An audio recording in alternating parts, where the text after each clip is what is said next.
Guys, we're friends, right? Well, the sign of a true friend is when they discover something good, they share it with you. And that's what I'm gonna do today. This is Loretta's British ginger tea. It is amazing. It's got 100% ginger, cinnamon, elderberry, and manuka honey. Gotta admit, don't know what manuka honey is, not even sure what it does for you, but it just sounds healthy, so I need some. This tea is fantastic for boosting your immune system, helps you feel good, and you'll live out loud like our beautiful British friend Loretta. Please hit her up on Instagram, order some of this tea, and she is at farmers markets and pop-up shops everywhere. You gotta get some of this stuff. Not only is it good for you, but it tastes great. Loretta's British ginger tea. I got some, you need it too. Go and order now. Hi, this is Melba Moore, and you're watching Rude Rangers TV.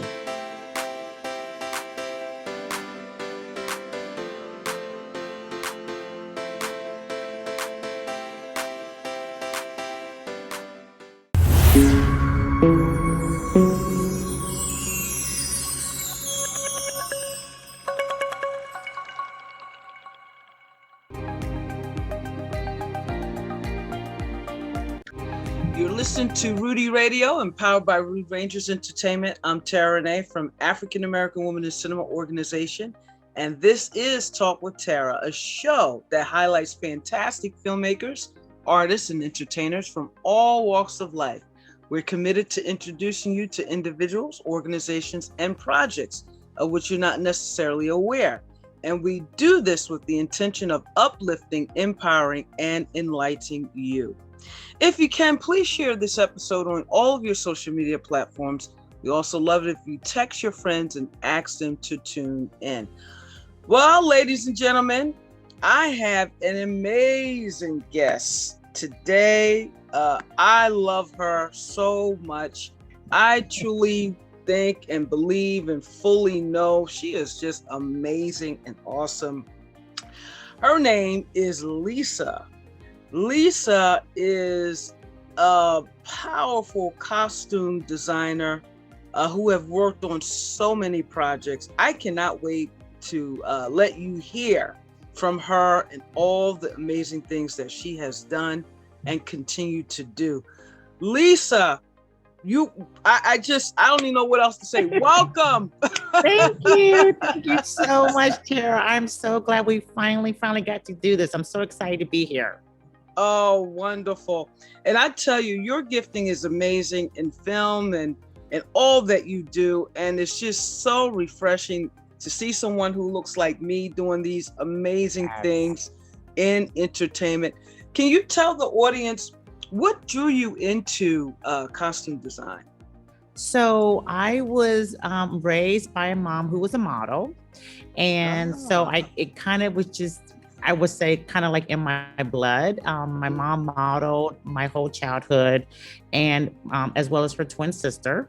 And so I was always surrounded by fashion. My mom had tons of magazines at our house, fashion magazines. She took me to all her fashion shows on the weekends. So I was always backstage. So I just kind of grew up around it. And so I always feel like it was just basically my destiny. I knew early on that I loved it. Fashion, I knew early on that I loved helping people through costume designing and, doing personal styling. And so I would say by the time I was in high school, I knew that I was either going to go to New York or LA to go to college and pursue my career. I didn't know for sure what I wanted to do in fashion. I just knew that I loved that world of fashion. Wow. And you do a great job. We're going to talk about that. So, what was your first gig, if you will? My very first job as that wasn't where I was an assistant. My very first job where I actually was doing it on my own was actually with Chucky Booker. And if people, the older generation would know Chucky Booker. He was huge. Well, he still is huge. Right now he does more writing and music directing, but he was my first artist. He had a song called Turned Away. And I did the music video for that. I did his CD cover, or actually back then it was albums. It was the album cover. And he took a chance on me. I had an agent at the time who I just got signed with, and I had no portfolio. I literally just had some photos, and she said, I think you should, try to work with this Chucky Booker. He's a new artist. And I literally went to magazines, tore out some pages that I thought would look great on him. And he loved it, and he hired me. And then from Chucky, he loved my work on his CD, and he loved my work on his music videos. So then he said, I'm going to introduce you to Gerald Albright, who's a jazz artist. So Gerald loved my work. And then Gerald said, well, I'm going to introduce you to, someone else. So then it just kind of, from there, I started building up my clientele, just really through word of mouth as well. Wow, that is amazing. Typically, what is a day for you? Is it like a 12-hour day, or does it even work like that? Typically, what's your average hour work day? So it really depends on the project. So let's say, like for right now, I'm costume designing a movie. My average day can be 12 plus hours. It could be 13 hours. It could be 10. It really depends on what I'm doing during that time period. For prepping, it could be 12 hours plus. During shoot days, it could be 14 hours. So there's very long hours when you're doing the movies and the TV series. If I'm doing more fashion styling, like for a red carpet event or like a photo shoot, that's typically like a 10 to 12 hour day. So it really just depends on the projects. But those who are in the costume world and the costume department world know that we usually give more hours than what we're usually supposed to be on for. Especially myself, I am very much a very detailed oriented person. So I'm constantly rechecking and going over things and coming in, even if I have to come in on a weekend, to make sure everything's going the way it should be in my department. Yeah. Oh, wow. That's awesome. Can you tell us, what was your first television project? My first TV series was, I was an assistant costume designer for Greenleaf. And that was my first TV series. That was with Janetta Boone. And she's awesome. She loved me. She had actually started me out working with her on another project as a shopper. And then she loved my work. So she brought me on to Greenleaf. And she, I ended up, being her assistant designer, loved working on it.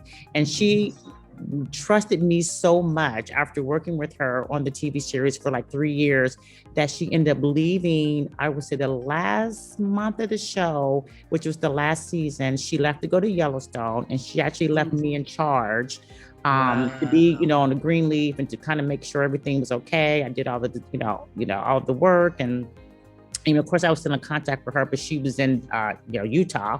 So she trusted me, and that really, just within that one small month of working by myself on such a huge show like Greenleaf, it taught me a lot. So it was great. It was great. I love that show. Actually, I was so sad when it ended. So great working with Lynn Whitfield and Lamar, and all these awesome, like veteran actors and actresses, on Greenleaf. Yeah, it was great. I tell you, Lynn Whitfield outfits were slamming. Absolutely.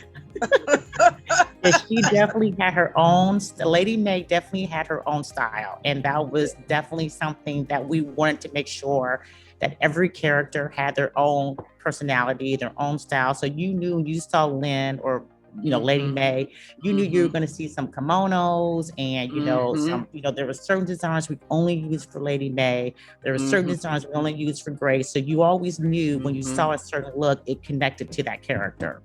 No, you rocked it. I tell you, amazing. And what was your first film?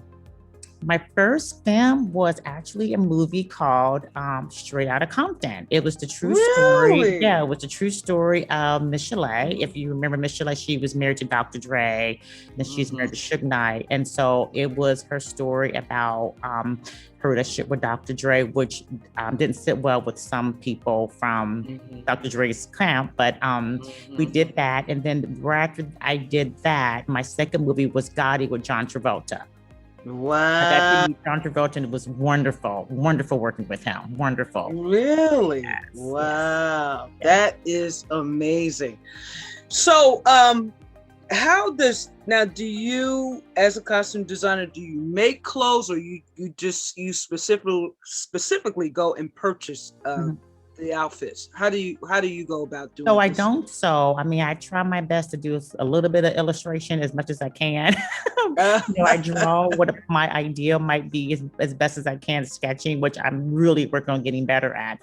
I don't sew. So what I do is I have a whole team in my department, like say for the movie that I'm on now, and even for the movie that I did for Karen, called the Karen movie that was out with Terra Manning. I have a team.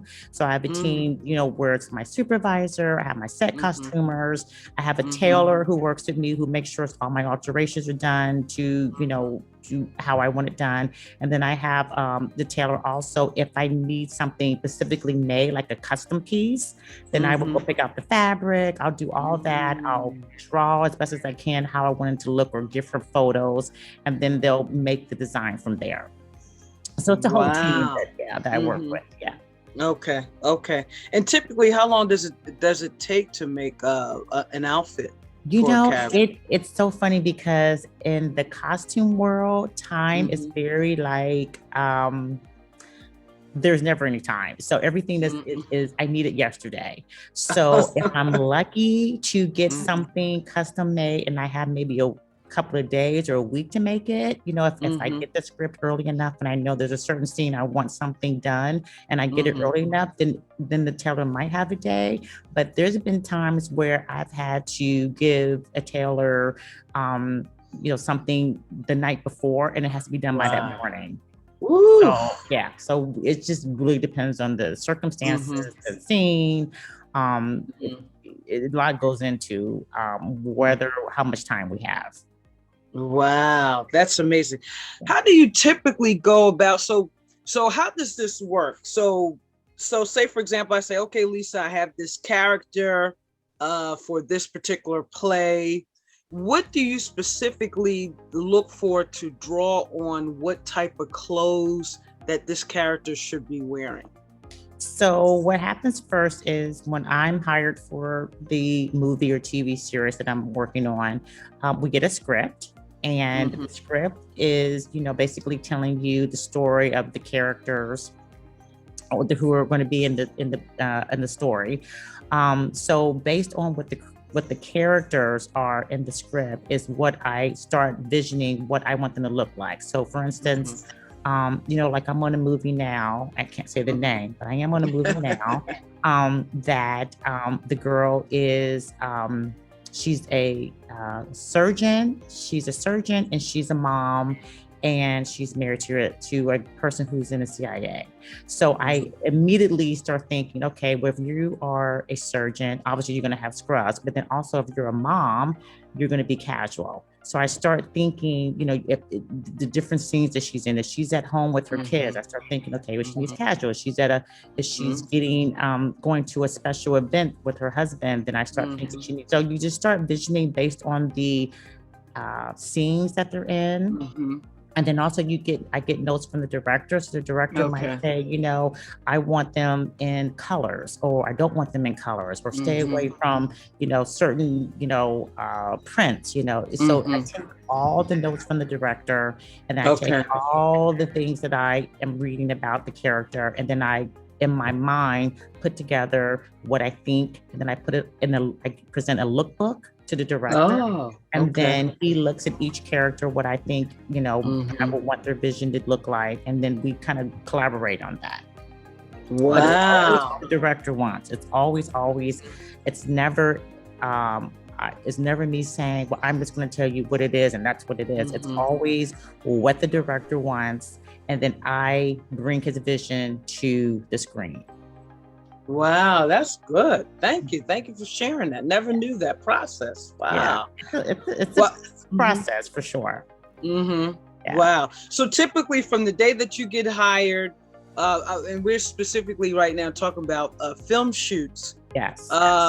What type of time does that take? And before you answer it, we have to take a short break. We'll be right back after these messages. You're listening to Talk with Terra, presented by African American Women in Cinema, right here on Rudy Radio.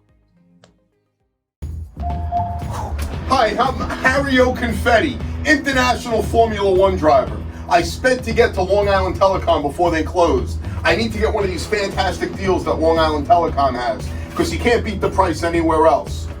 Oh, get away from that car. What are you doing? Freaking kids playing with the car out there. Anyway, I'm glad I got here. Wait, what do you mean you're closing? I gotta come back tomorrow? What's your number? 631-833-9679? Oh, stop writing me a ticket.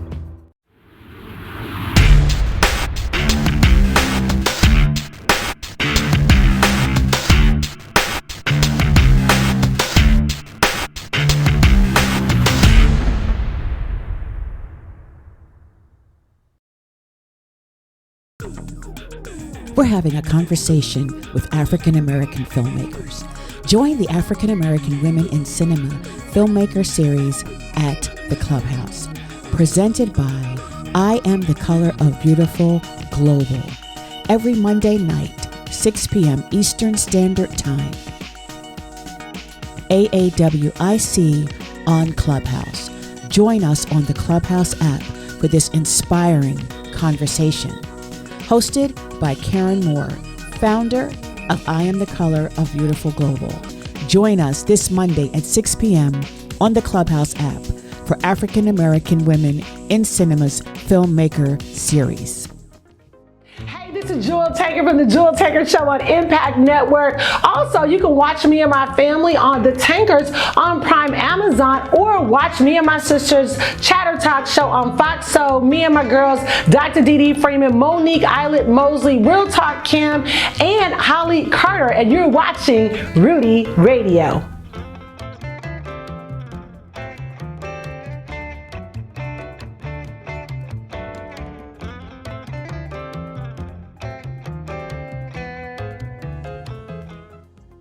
Welcome back to Talk with Terra. I'm Terra Renee from African American Women in Cinema, and today we are talking with the fabulous Lisa, costume designer. I tell you, amazing. So right before we went on break, we were actually getting ready to get into, and now we can, in terms of the time frame, as Lisa so eloquently explained the process of just really securing the look or the wardrobe for each character and how she collaborates with the director. So getting back to my question, Lisa, from the time that you get the script to the actual shooting date of the first, I'll just hypothetically say the first scene, how many hours are you putting into get that whole look for the entire cast and clothes and all these things? What type of average hour day for that does it take to get all that together? Right. So we usually, I would say we usually work on a 12-hour day. That's pretty average. Sometimes the prep might be a shorter day. But maybe, 8 to 10 hours. But normally it's a 12-hour day. It really depends on how big your cast is. It depends on how many characters you have to do fittings for. It depends on how many people in your department that are helping you. I mean, all that plays into how many hours I'm going to work. So before we even get to the actual shoot day, I'm shopping. I'm doing tons of fittings. I'm doing research. I'm making sure the background has what they need. I'm doing meetings on a regular basis with the production company, because in the movie world and TV series, the script changes all the time. So I might one day have a script that says, the lady's in the scene by herself, but then the next day they might say, oh, we decided to add 3 background, or we decided she needs a double now because she's doing a stunt, so you need to get multiple. So things change on a constant basis. So it really depends on the project, how many characters, how many videos I'm doing, how many multiples, so they have a double. I mean, it's so much that goes into it. So it's not ever really a one, I would say, per se, scenario for everything. It just really depends on each project. That's understandable. Okay. Yeah. And we talked about at the beginning of some notable people that you work for, and I understood that you actually worked for Whitney Houston, which is one of my all-time favorite singers. Yeah. How was that experience? Oh my gosh. So that is literally like people, I'm sure people are tired of me talking about Whitney because that was such I had wonderful, wonderful people that I worked with, obviously, throughout my career. When I first started out, especially because I did most of the whole R&B music era. Like I did so many people from that, R&B era in the 90s.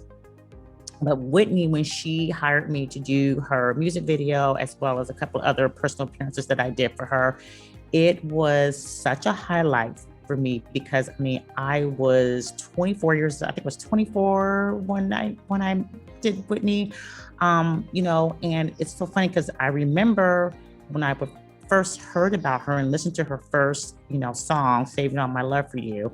I remember seeing her, I thought, gosh, she's so gorgeous and her voice is just one of a kind. I thought I would love to work with her one day.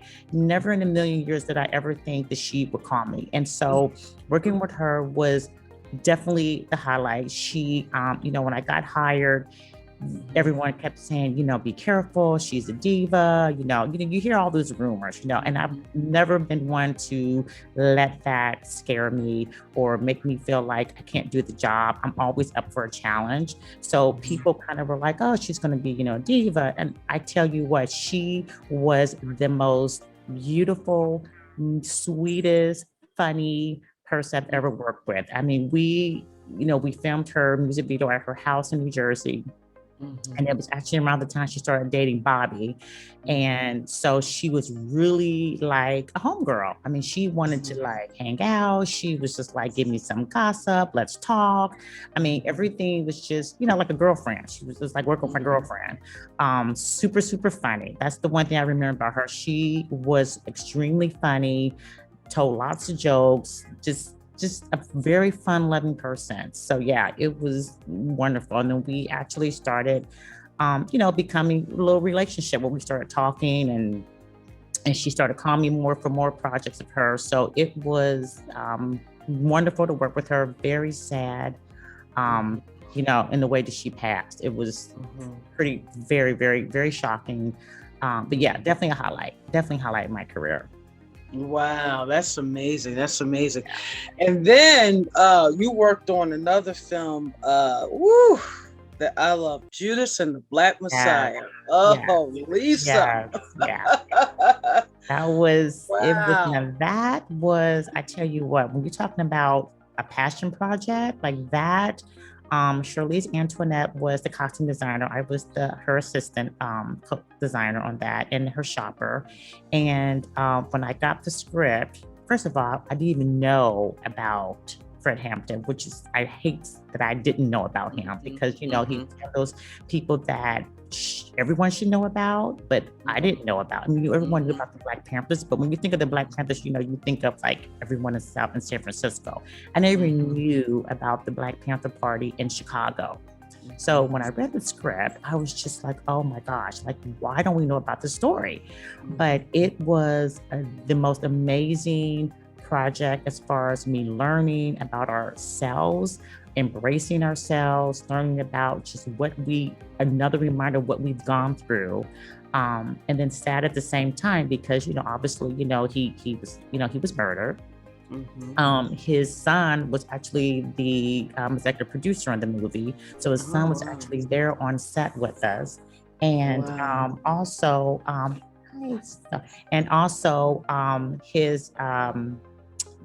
his fiance who was there when he died, when he got murdered. Yeah, she was actually on set too.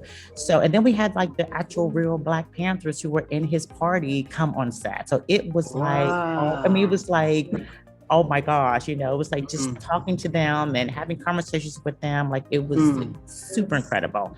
And that movie, everything was vintage. I mean, everything, like we were in the vintage stores from all across America, I feel like. Wow. It was, yeah, it was all over the place. So it was a wonderful experience, wonderful experience. And how was it working with Fred Hampton's son? I did see that he was the executive producer. So he, you know, he just basically, he was quiet, but he did, you know, obviously he didn't know his father because he was still, you know, his mom was pregnant with him. So he never knew his father, but just hearing some of the stories that his mom had said to him, and just knowing that this was his son, it was just like, it was mind blowing, you know, even when I was with his fiance, you know, his fiance on set, I kept thinking to myself, wow, you know, what, first of all, you have to be super strong to have seen that, overcome it, raise your son, and still be like able to just, you know, move on with your life. And so I just looked at her as like, wow, I mean, you know, what incredible inspiration she is for all of us, you know. Yeah, so it was extremely, like, well, I always call it my passion project because it was so passionate for me, for sure. Wow. How do you know how old she is now, the fiance? She has to be like in her 70s. I think, or maybe, I don't quote me because I'm not sure, but she's, you know, yeah, she has to be like in the 70s, yeah. Wow. Yeah. And there's one particular scene in the Black Panthers, these leather jackets. Lisa, where did you make them? So Charlize, who was a designer, she got a lot of our, it's so funny because we had the hardest time looking for leather trench coats.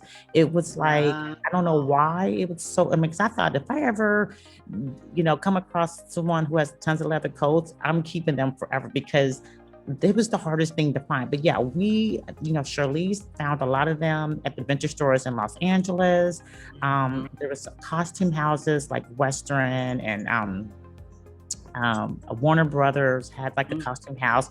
A lot of them from the costume houses, Cali Collection. I mean, we literally, like I said, when I say we were in Atlanta, LA, New York, the places we filmed it in Cleveland. So we were in Cleveland, like we were literally going to vintage stores, every single store you could think of to find leather coats. So yeah, so it was just a collaboration of everything that we pulled from, for everything from the leather jackets to the sweaters, because I mean everything had to be authentic to that time. Right. So it had to look, you know, and the stuff that wasn't actually from that era, we had to make it look like it was from that era. So you know, we had to change a collar or, you know, add some buttons that maybe look like it was from that era. I mean, it was very, very detail oriented for sure. Wow, that's amazing. Well, I thoroughly enjoyed it and kudos to you. Amazing work. What were some of the things, now this is a very interesting thing I'm about to ask you. But before I do, I just realized we'll be right back after these messages. You're listening to Talk with Terra, presented by African American Women in Cinema, right here on Rudy Radio.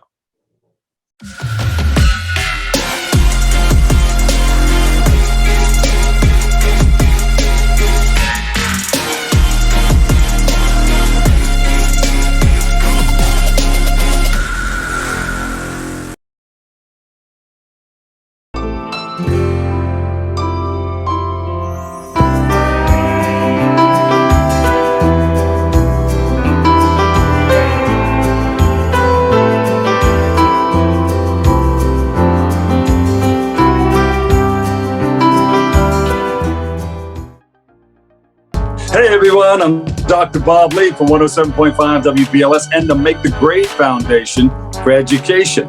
You're listening to Rudy Radio.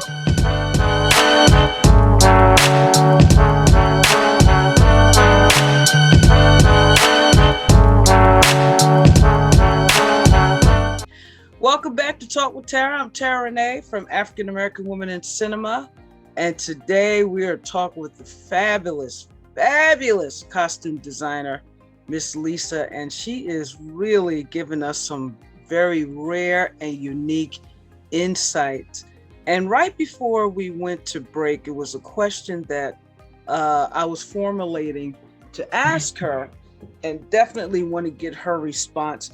Lisa, were you ever presented something and your gut was like, I'm not feeling this? No.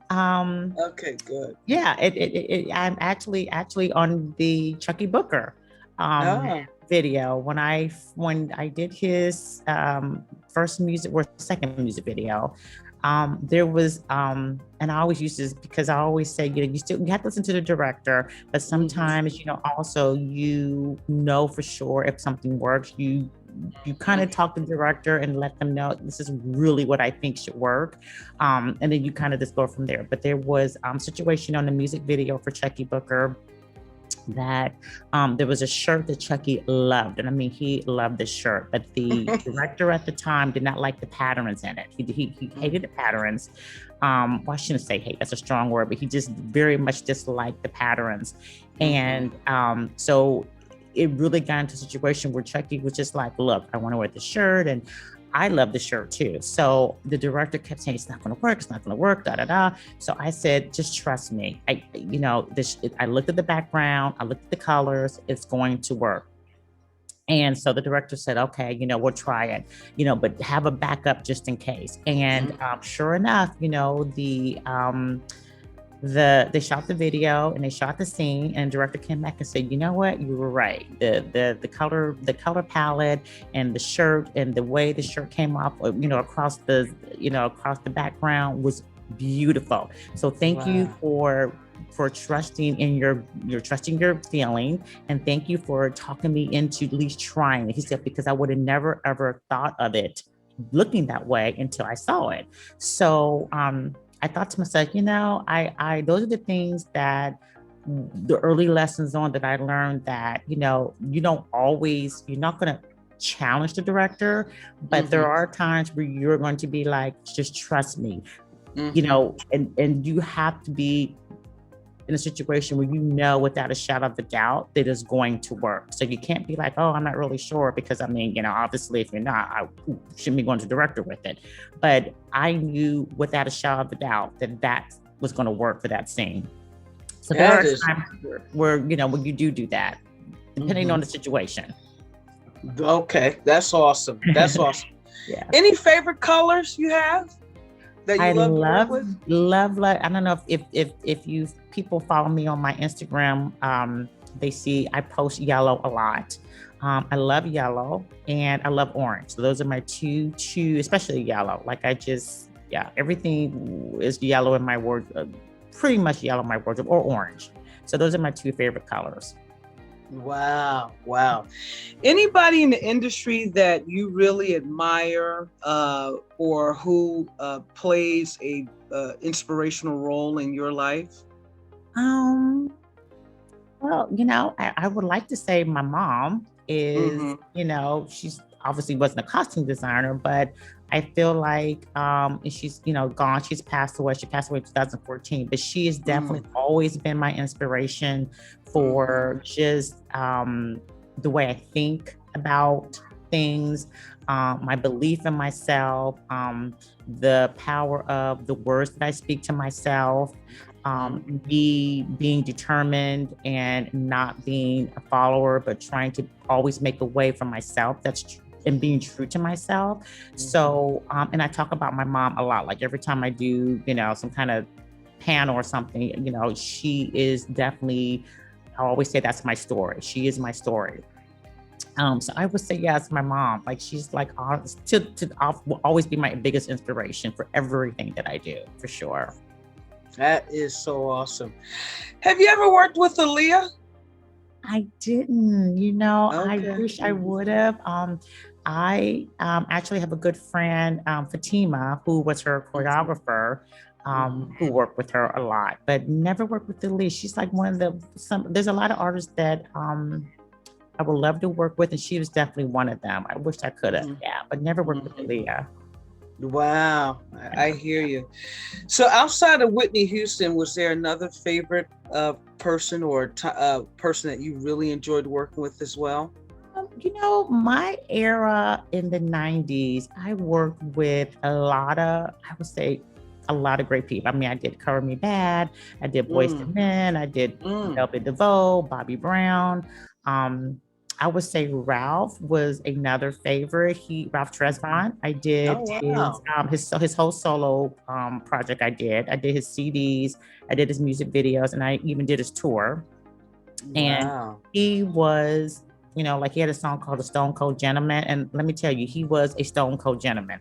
He is seriously the sweetest, most classiest, artist I've ever worked with. Not they all been great, but he definitely stands out because he was just so the way he was professional, but also at the same time very humble, very sweet, but extremely hardworking and knows what he wants. So he just like all that mixed together. He was just very, very lovely to work with. So I'm always like, oh my gosh, he's like I always say, you're my favorite artist, before I end up changing over to the commercials and movies. I'm always like, he just was like my favorite artist of all time to work with. Yeah. Wow.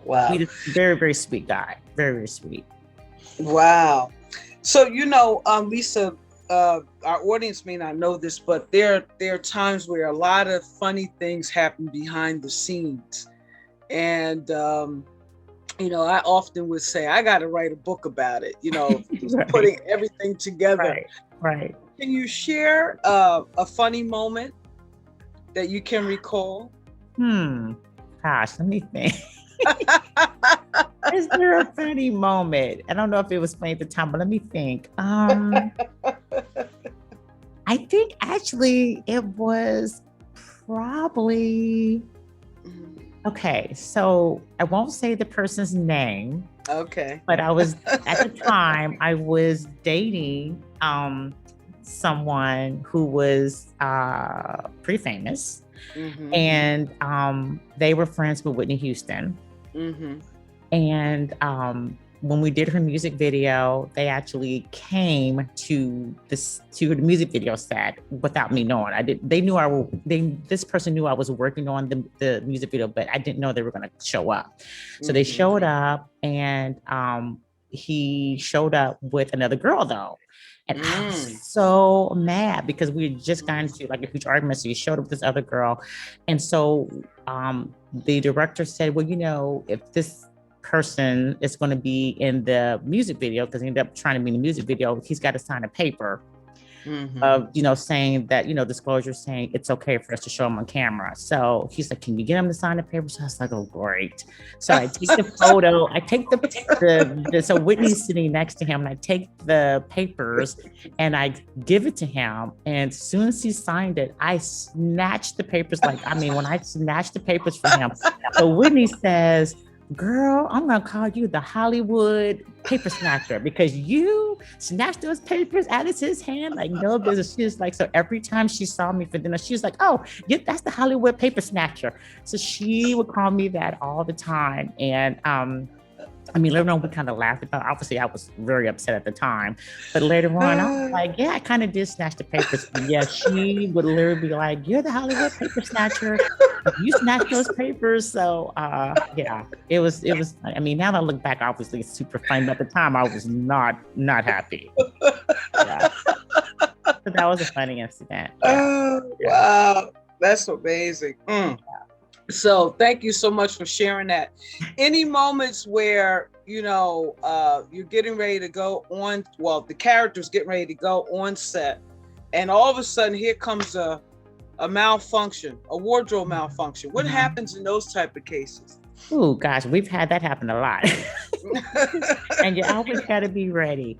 Yeah, there's been times where, in fact, on the movie that I did, Karen, I did a movie called Karen, starring Terra Manning. It actually happened on that movie where she had this beautiful white dress on.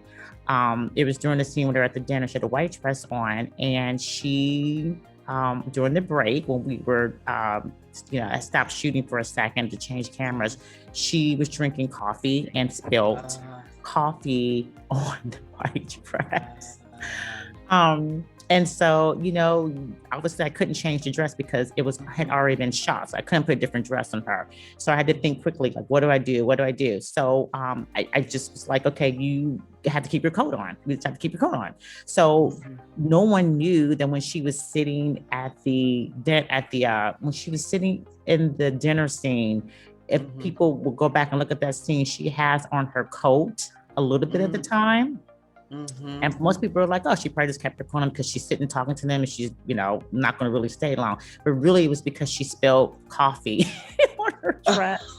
So anytime things like that happen, I mean, usually, we either we fix it on set as best as we can. If like somebody spills something, I mean, my set people always have to be ready. So they have to have like their, their shout out ready to get things out. They have to have their needle and thread ready in case somebody, pops a button or a button gets loose. They have to have their needle and thread ready in case someone has has some pants on, their hem comes out. So we have all these sorts of, things on set, tools and things like that we can cheat our way through the scene if a hiccup does happen. Wow. It's gonna be ready. Yeah. Yeah. Wow. That's amazing. Typically, how many people are on the team for TV or film shoot? It depending on the project, like for a bigger project like Judas and the Black Messiah was a lot of people. We have we have our set costumers who are for the main principal cast. Then we have costumers that are for the BG, and then we have a supervisor. Then you obviously you have your costume designer, you have your assistant costume designer, you have PAs who are production assistants who are doing like a lot of the running around for you, picking up things and delivering things, and then you have your tailor, and depending on how big the project is, we might have one tailor, two tailors, or three. Judas, I think we had three. And so then you have your set, your BG, then you have your shopper who is shopping things for you. Then you also have a truck. I mean, it's a whole team. You have a person who's on the truck, who's, making sure that everything on the truck is ready to be on, organized. So when we go on location, we have a truck that follows us with all the clothes on the truck. So we have a person on that. And then you have a key costumer who is making sure that all your changes and everything is ready to go for the next scene. So it really is a big team. And a costume designer cannot do it without their team. That's for sure. Like you have to have a very strong team, which I've been fortunate to have, to help you get your vision the way you want. At least for me, the way I want my vision to be on scene, I have to have a strong team. So you really do rely on your costume department team to help you, bring everything to vision for what you're looking for. That is awesome. And we'll be right back after these messages. You'll listen to Talk with Terra, presented by African American Women in Cinema, right here on Rudy Radio.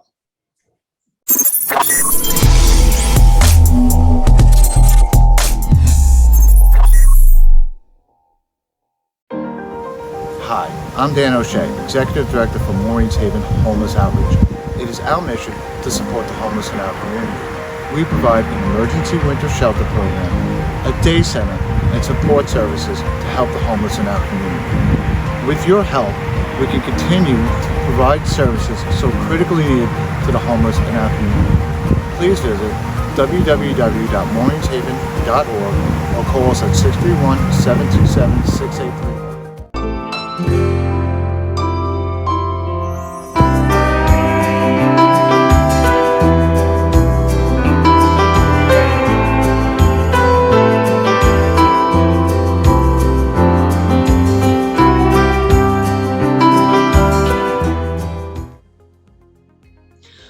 Welcome back to Talk with Terra. I am Terra Renee from African American Women in Cinema, and today we have the fabulous Lisa, costume designer, #1 in my book.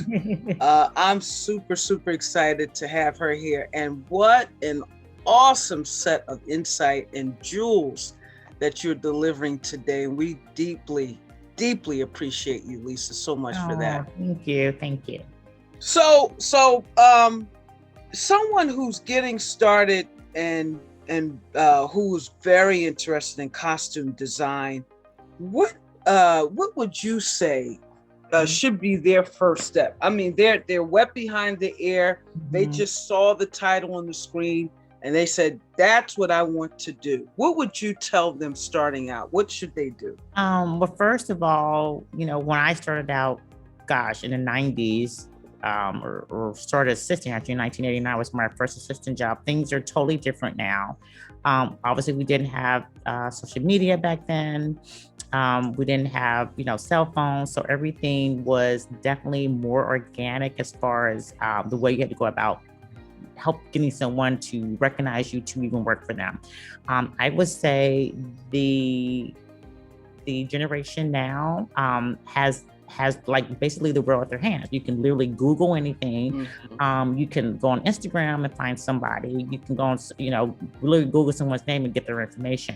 So I would say if costume designing is what you are wanting to do, or fashion styling, which, I do both. I would say, if you see someone, that you like and you admire their work, look them up, send them an email, or DM them. Not everyone answers DMs, but you wouldn't know unless you try, or call their agent and say, "Hey, I like to intern for you. I like to assist you.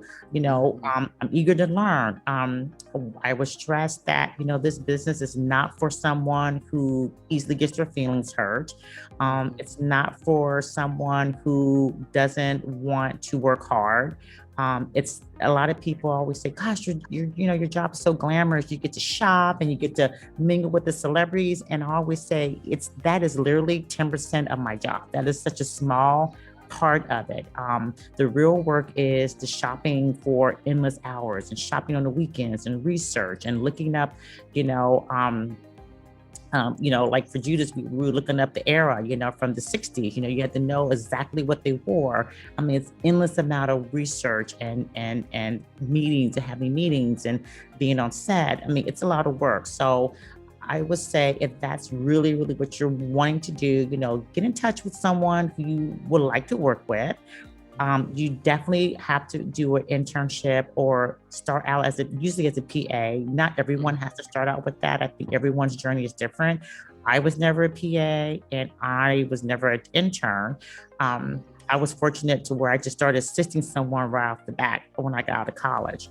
But I would say if you can be a PA, which is a production assistant or intern, it helps you to learn the department. So the language that we're speaking. So when we say, you need to look at the call sheet, what a call sheet looks like. When we say, it's time for you, what's your call time? What a shoot day looks like on the calendar. Just certain things you have to know about before you get to the costume designer, title. You have to know your department, or else you can't run a department if you don't know what they need to do. So you definitely need to learn pretty much every aspect in your department. But for sure, I would say start out, reaching out to your favorite, designer or stylist and say, "Hey, I just want to intern," and keep trying. Like, don't give up. I think a lot of times the younger generation is like, "Well, I called them one time and never called me. So, that's it." And I'm like, no, keep calling. Like, don't stalk them, of course, but you want to show them, look, I am serious about this and I want to do this and this is my passion. So you want to let them know. I mean, I have a person who she ended up becoming my PA because I met her in the store and she kept saying, I want to do what you're doing. I've seen your work, and I ended up meeting her at a store. She found out who I was. She found out my name and she looked at me and she's like, "Oh my gosh, I love your work. I would love to, work with you." And I did not have any work for her at the time. But she kept calling me and she stayed in touch with me. And eventually I think like a year later, after she called me like, I don't know, probably like 10, 15 times and emailed me. I said, hey, I finally, have a job for you, are you interested? And so she works for me now. So, but has she not kept in touch with me, I probably would have never even reached back out to her, because I get so many people calling me and texting me and, sending me DMs, but she stood out because she was persistent. And she showed me that she really, really wanted to do it. So I would say definitely, just be persistent and, and be ready to put in the work and listen and learn and not be like, okay, I did it one time, so now I'm ready to be on Black Panther as Ruth Carter's, right-hand person. You got to put in the work and the time and really learn so you know what you're doing. And that's true. I appreciate you saying that, Lisa, because we live in a society now where a lot of children, young people, they want that instant, that microwave. But the process, it teaches you things, give you the insight, it gives you the sustainability knowledge. Yes. So when you do reach certain levels, you not only obtain, but you're able to maintain. And this is what I try, Lisa, to share. But it's just like, oh, hurry up. Right. And that's just not, that's just not the way. And not to say that there aren't people who actually have done it that way. And, like I said, everyone's path and journey is different, but I would say to stay in the business and have longevity, you want to know everything. And you want to learn.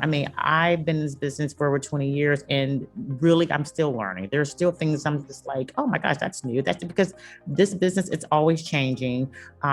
Technology is always changing. The way they do things on the movies is always changing. There's always something new and different to learn. So it you never stop learning. So I'm always like, you never can ever say, well, I know it all. Because you really don't. Like, there's always going to be something you can be learning. So I think, to really be in this business for a long time, if you are serious and really want it to be your career, then I would say, don't rush it. Like, really take your time and learn. So you won't be on the set and making mistakes. Because once you make a mistake because you were rushing, the business is very small, and a lot of times people are like, she did this, she did that. I don't want to hire her anymore. So, it's better to learn the process, learn it digital, like the back of your hand, put the work in, do it the correct way. Not to say you won't make mistakes, even with that, but at least, you are in a situation where that you're learning and you're trying to make yourself be the best you can be. So when you do get to that title as a costume designer, if that's what you want to be, or a stylist, you can say, I know exactly what I need to do. And I'm not scared to be dealt with challenges. If the challenges comes up, I'm not afraid to deal with it because I know exactly what to do. That's awesome. That is so true. And like you said, earlier, and when you're shooting film, television, all kinds of things happen. You can plan for one thing and then all of a sudden it's a whole big blow up. It literally always is. I don't think there's ever, a couple of shows, it's been like, A to B to Z. It's been great. But most shows, there's just going to be some hiccups, whether the director changed the script or he changed the scene at the last minute, or he decided to add a double and, we don't have multiples for the double. Let's run the, wherever store we could find that, to find something that looks like the original costume that the character is wearing. So it's like, you really have to be thinking quick and be on your toes and know what you're doing. And it's never really any room for mistakes, because making a mistake costs the production sometimes thousands, sometimes millions of dollars if they're waiting for something to be done in a costume department. And you never want to be that person that's making the camera wait. You never want to be that person. It's never a good thing. So you got to be prepared for sure. Wow. Is there anything that you would like to, any particular genre that you really favor in terms of film or television?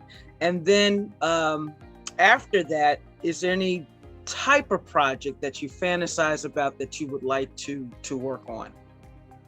So I have never worked on a Hallmark movie, and it's so funny because people are like, "That's so like basic," and I say, "I know," but there's something about, I mean, I have a strong faith in God, so I'm always like, they're just so pretty and they're so nice, and so I've always wanted to do a Christian movie, and a Hallmark movie, and I've not done. I mean, I've had, like Greenleaf was Christian based, obviously. But a movie I've not done that's basically Christian based. So I would love to work on that. And so my agent is working on that now as we speak. And then as far as like my projects, I started out doing, fashion styling in my career. That was what I first started out to do. Then I kind of started going more into commercials. After I was working with the celebrities and music videos, and I started obviously into film. And I just recently did styling for Adrienne Ray, who is the actress on the reboot of The Game that's coming out. I did some styling for her, and I hadn't done it in a while because I've been so busy with movies. And she called me up and she said, "I really love your work, and can you style me for, 2 of my events?" And I thought to myself, I actually missed this. I really missed it.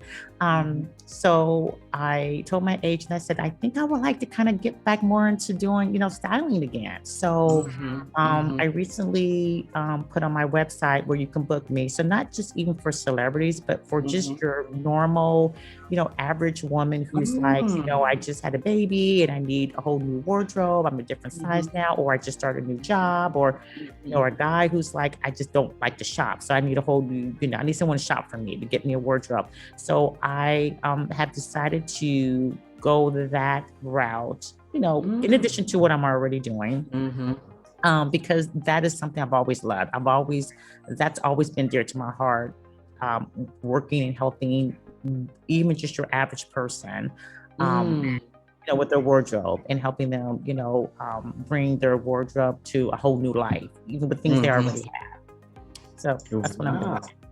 Wow, that's awesome. And kudos to you for doing that. That's beautiful. Beautiful. Well, Lisa, how can people follow you and like you on social media? And if you have a website, can you share it with us? Sure, yeah. So my Instagram, I just got a new IG. Unfortunately, my old one got hacked. So I just started a new one. And it's Lisa Loves Life 0229. So Lisa Loves, and that's plural loves, LOVES, Life 0229. And then my website, where you can actually go and book me, is www.fashionstylingbyLisa.com. And that's where you can actually, there's a contact form if you wanted me to, if you want to book me, you can go to that site and book me on the contact form. That's beautiful. And so audience, we want you definitely to book Lisa, but let me tell you, Lisa's a superstar. And so you got to get on it immediately. And just, I so appreciate you, Lisa, so much. And all that you do, and how you help people, and your spirit, your energy, and for what you've achieved in this entertainment industry, and to be who you are. Deeply appreciate you so very much. Oh, thank you. I'm so happy and humbled to be here, and thank you for inviting me. And I'm just counting my blessings. Basically, I'm very, very grateful to do what I love. So always just want to be an inspiration to others. That is so awesome. Well, I don't know where the time went, but they're telling me that we have to go. Thank you so much, audience, for listening to Talk with Terra. I am Terra Renee from the African American Women in Cinema Organization. You visit us at www.aawic.org.